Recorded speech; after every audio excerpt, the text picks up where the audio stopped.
Hello, Bridges by ALIKA is the song that it's time to listen to on my channel. This one is also participating in STLL 2023, of course, like the 7 songs we've listened to during the past few days. This is number 8 out of 12. We're nearing the end. It's been a great selection so far, and let's just see if we can keep that track record going. So let's listen to it.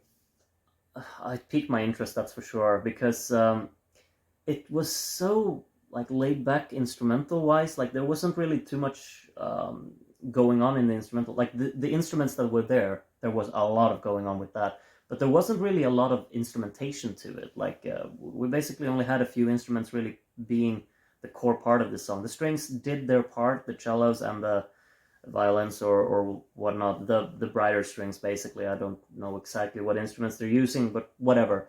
But the piano is really what just kind of keeps driving this song instrumental wise.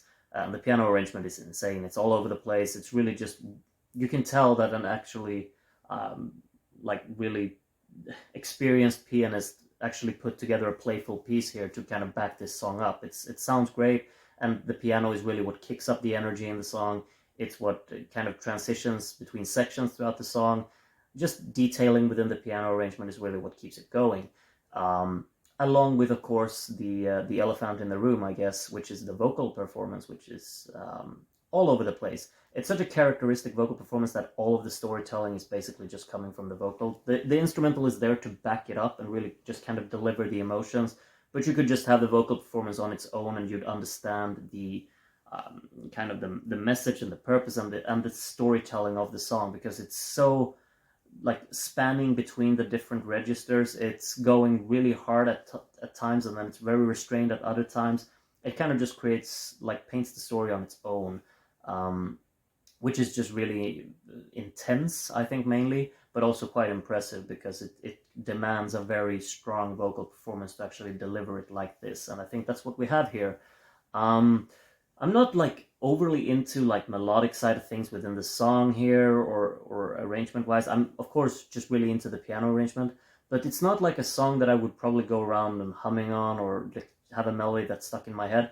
But it's more just a listening experience that I'm really intrigued to follow along, and you just kind of follow along this drama that's being created by both the backing track and this insane vocal performance that it has, because it's just really a song that kind of takes you on a journey between the different moods, and you kind of just you want to expect where the song wants to go, but you don't really know because the vocal is kind of in control of that, and you just have to kind of go along with wherever it wants to go.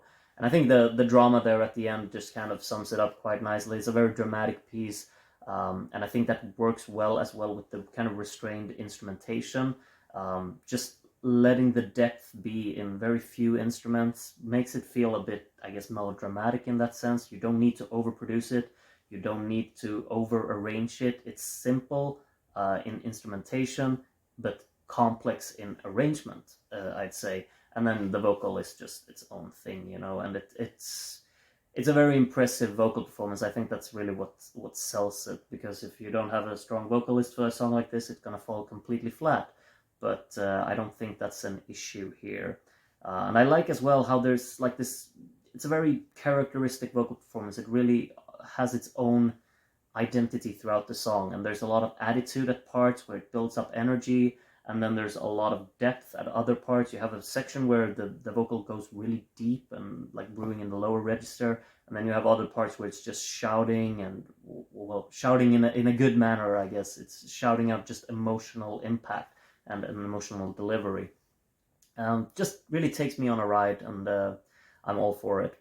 Really strong entry here. I'm intrigued to actually go watch the live performance of it now. But today we listen to the studio cut, and maybe this is a song that grows even more to life in a live performance. I wouldn't know so far, but yeah, I enjoyed this, and I'm intrigued to see where this one will end up in the national final. Maybe this is the one that Estonia goes for. Who knows? It would be a welcome addition to the Eurovision lineup, I'd say. Tell me if this is among your favorites, or if this is one you'd rather skip. I'm intrigued to know. But I enjoyed this one, so I liked it. Hope to see you as well in the next video, where it's time to listen to the 9th song. We're almost at the end, or kind of, and then it's on to the next national final. But yeah, hope to see you in the next video as well. Take care of yourselves until then, and bye bye.